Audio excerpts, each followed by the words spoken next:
ආයිබෝන් සාධන ජ්‍යොතිෂ YouTube නාලිකාවට ඔබ සාදරයෙන් පිළිගන්නවා. ඔබ මේ නාලිකාව subscribe කරලා නැත්නම් subscribe button එක ඔබලා bell icon එක touch කරලා like එකක් දාලා share කරන්න.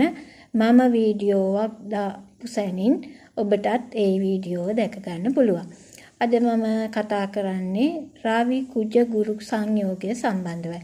මේ රවි කුජ දෙදෙනාට ගුරු සංයෝග වුණාම රවි කුජගේ බලය ඒ කියන්නේ ඒ උෂ්ණාධික ග්‍රහයෝ දෙන්නෙක් ටිකක් සැරපරුෂ ග්‍රහයෝ දෙන්නෙක් මේ දෙන්නව මට්ටු කරන ස්වභාවයක් තමයි මේ ගුරුගේ තියෙන්නේ. ගුරු කියන්නේ ධර්ම කර්මාධිපති කෙනෙක්. බොහෝම ධර්මයට යුක්ති සහගතව කටයුතු කරන ස්වභාවයක් තමයි ගුරුගේ ස්වභාවය. මේ ගුරුගේ ස්වභාවය නිසා මේ පුද්ගලයෝ ඊට බලවත් ධර්මිෂ්ඨාය බවට පත් වෙනවා. ඒ විතරක් නෙමෙයි යුක්තිය පසිඳලන භක්තිමත් කෙනෙක්.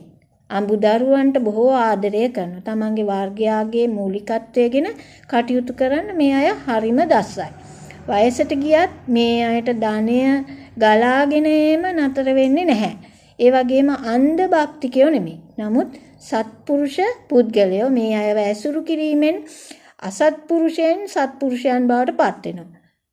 ආගම ධර්මයට බොහෝ හිතයි මේ අය මහාන දම් පිරුවොත් විශේෂයෙන්ම විහාරාධිපති තනතුරු ඒ වගේ පරිවේනාධිපති තනතුරු ලැබීමට බොහෝම හේතු වෙනවා. ඒ විතරක් නෙමෙයි මේ අය අධ්‍යාපනයේ 5-9 වගේ ස්ථානවල පැවතියොත් ඒ ඔවුන් ඉහළම තලවලට පැමිණි. විශේෂයෙන්ම රජයේ රැකියාවල කළමනාකරණ තත්ත්ව එහෙම නැත්නම් අධ්‍යක්ෂක තනතුරු ඒවා ලැබීමට වාසනාවන්තයි.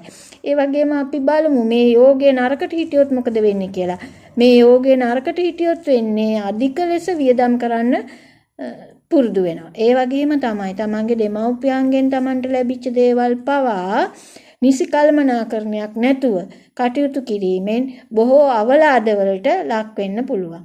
ඥාති හිත මිත්‍රාදීන් මේ නිසා දෝෂාරෝපණ වලට ලක් කරන්න පුළුවන්. ඉතින් ඒ නිසා ගුරු සමග සංයෝග වුණත් ගුරු නීචව සිටියොත් අර ගුරුගේ බලය අඩු වෙලා බොහෝ කරදර පීඩාවලට පත් වෙනවා. නිසි ලෙස වියදම් කිරීම නිසා බොහෝ ගැටලු ඇති වෙයි. මෙවැන්නෝ නිතරම තමන් ඒ බව දන්නවනම් දෙවරක් සිතා බලා කටයුතු කළ යුතුයි.